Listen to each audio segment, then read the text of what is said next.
নমস্কার বন্ধুরা, আজ আবার ফিরে এলাম। আজকের আলোচনার বিষয় হলো, এখন প্রায়শই দেখা যায় যে দশম মহাবিদ্যা যে দেবী হয়, হ্যাঁ, এই সামনে কৌশিকী অমাবস্যা গেল, প্রায়ই দেখলাম যে মোড়ে মোড়ে পাড়ায় পাড়ায় পুজো হচ্ছে, কিন্তু ব্রাহ্মণ দিয়ে পুজো হচ্ছে। আসলে কি এই ব্রাহ্মণরা দশম মহাবিদ্যার পুজোর যোগ্যতা আছে? আমার তো মনে হয় নেই। শুধু কি পৈতে থাকলেই দশম মহাবিদ্যার পুজো করা যায়?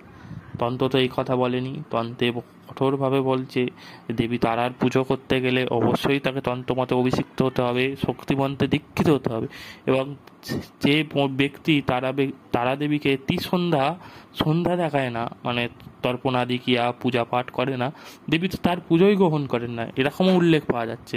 এবং তার সাথে পূজা যে পূজা করছেন তাকে অবশ্যই কৌল হতে হবে, এবং তাকে রহস্য পুজো, পাদুকা বীজ, পাত্রস্থাপন, পঞ্চমকার প্রয়োগ এগুলো জানতে হবে।